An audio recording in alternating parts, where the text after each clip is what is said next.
All right, Pete, let's take a quick look at this. I know we usually show you guys videos right here, but instead I'm just going to show you a quick tweet. One of the best in the game, Josh Allen. He's used to doing that. And our friend Kristen Kaliga, who's an agent with Vanguard Sports, she's got 3 players that she represents, Pete, on the Bills. And she was there at that game, along with Doug Flutie, who also played for the Bills. It's going to be cold. I don't know if it'll be snowy, but it's going to be cold. And they say the real field temperature will be around -3, Pete, -3. This isn't exactly, though, the Dolphins or the Rams or the Chargers going into play there. Baltimore's not as cold, but I don't think this is really necessarily an edge for the Bills. Do you? No, not an edge. There's no way. Baltimore can be pretty ferocious in terms of wind, in terms of cold and snow. But obviously, it's a home game for Buffalo. It's a big stadium. Those people don't mind throwing back a couple of drinks before they get in there, John. So it's going to be a lot of fun in that stadium. I promise you that. What do you got there? A little bit of a Puerto Rican beer or something already? It was the microbrew. Right. That sounds great. Well, but in any case, yeah, I think Josh Allen is absolutely amazing. Now, he's got to get over the hump. And if he doesn't, then that's one more year that people are going to say, when is it ever going to happen, including Josh? He's been, Kansas City. That's a tough one. Obviously, the Ravens, when you've got the King Henry running the football, I don't care who your defense is. They can be great. They still going to have to really strap it up, so to speak, John, because that guy is a freak show talent that I don't think anybody understood in the free agency market, which is where we're going now. The NFL. Right. For all these teams that are not part of the playoffs any longer, there is a big bunch of data that they're going to be collecting, John, because it's about free agency. It's about the draft of the college players that are coming in. And we've seen quite a few college guys who are now jumping and saying, okay, I am going to go in the NFL draft. I'm not sure what the hurry is, quite frankly, because these guys are getting more money now, John. Did you see what the quarterback from Georgia, back when he went down to Miami, what they paid him? $4 million. $4 million for the 1 year he's going to be down in Miami. And by the way, Brock Purdy's still making $900,000. So, gives you a little bit of perspective of what's the hurry to get to the NFL. But free agency is going to be here. Here's the top 5. T. Higgins from Cincinnati, the wide receiver, great player. Kansas City's got a guard, Trey Smith. I think when you look at the offensive lineman, John, that is what I would focus on if I'm a free agency, if I'm a GM. That's what the Bears should go after. You got to find old linemen, right? Experienced old linemen that are very good. I think this kid is great. By the way, our buddy Khalil Mack is still around, and he's fought off age, kind of like the way King Henry has. They're aging, but they're aging in a good way, like a fine wine. This guy, Khalil Mack, had a great year with the Chargers.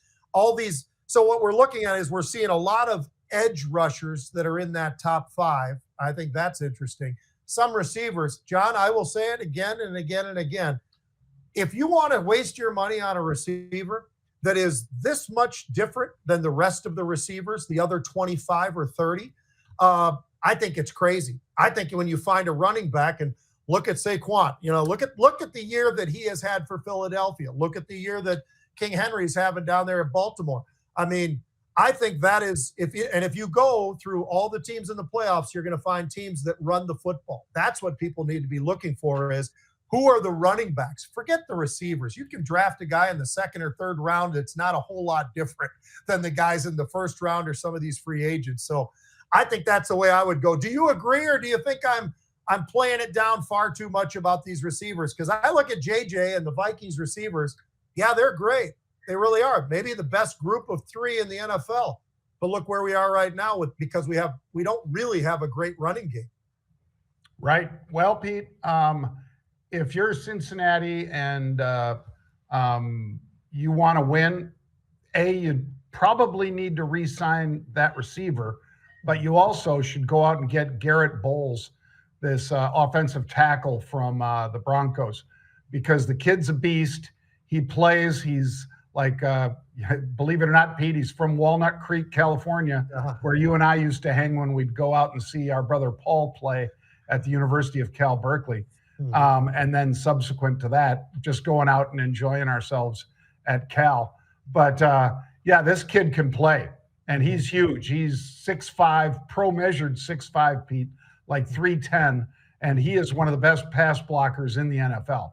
So if the Bears don't get him, Cincinnati better. If anybody other than the Bears or Cincinnati get this guy, it just shows that neither of those two teams want to be competitive.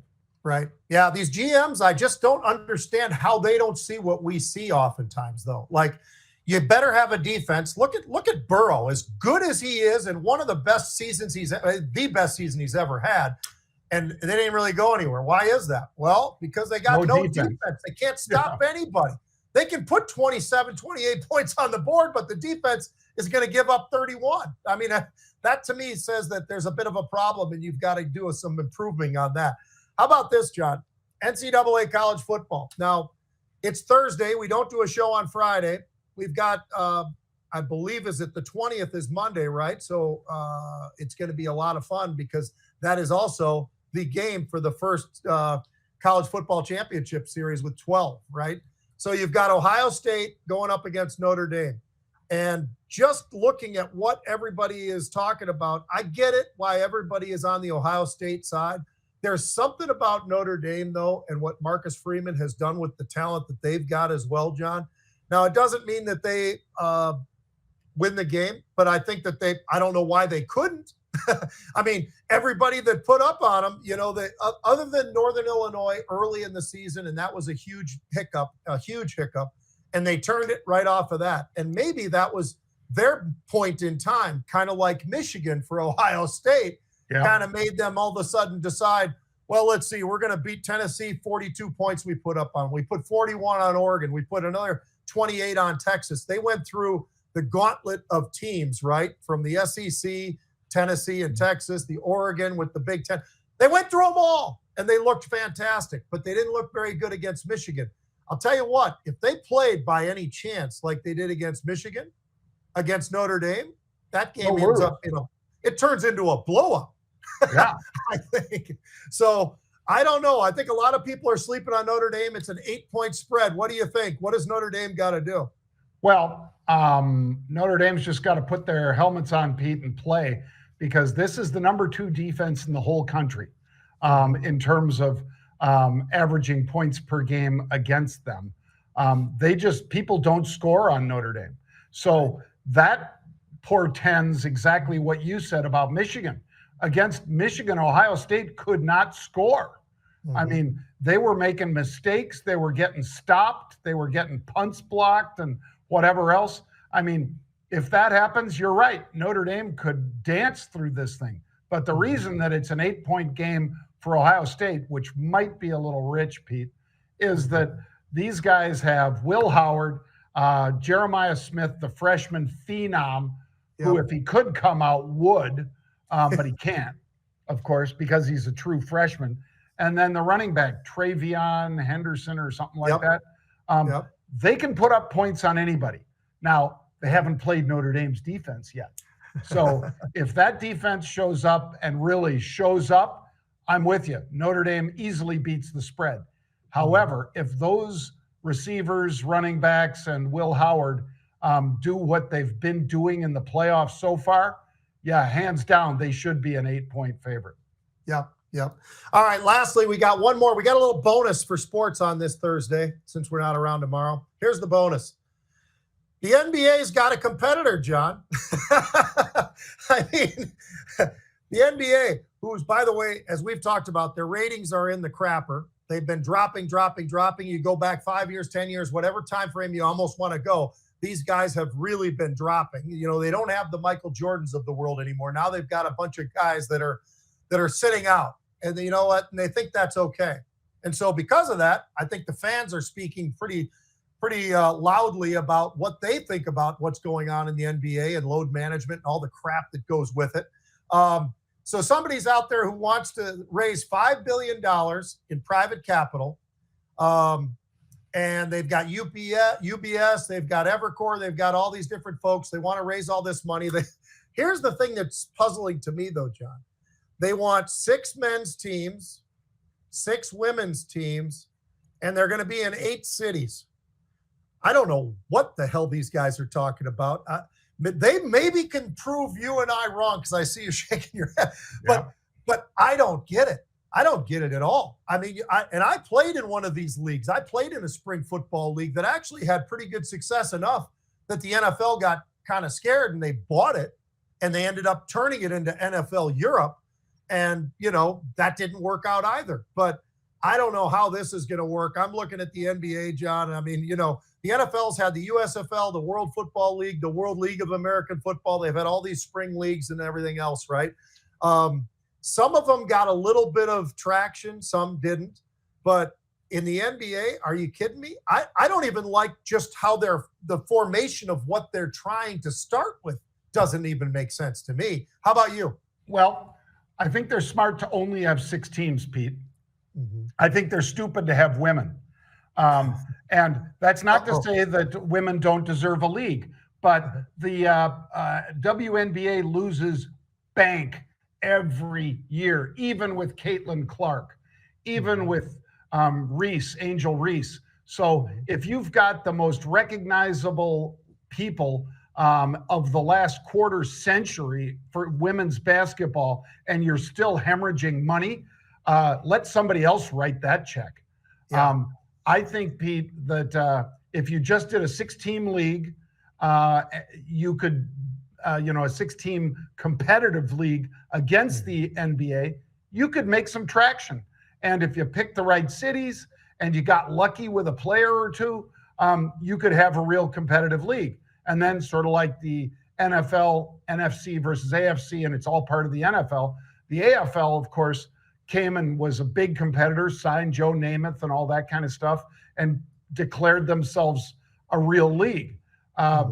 If you want to burn through money, a guy like Bezos can burn through money. He loses $70 million a year with the Washington Post. The NBA loses multiples of that with the WNBA. So if you want to survive, you can't have the women's teams as part of it, at least not at this stage. Would I be against them ever doing it? Well, if the WNBA proves that they can actually turn a profit, then maybe I'd say 5 years from now, you could jump in that. But otherwise, stay the hell away from that and just focus in on a competitive league against the NBA. Don't let them do load management. Move the three-point arc back even further so that guys actually have to play in the paint again instead of just firing howitzers over the three, which gets boring, quite frankly, Pete. It's a lot of skill, but it's boring.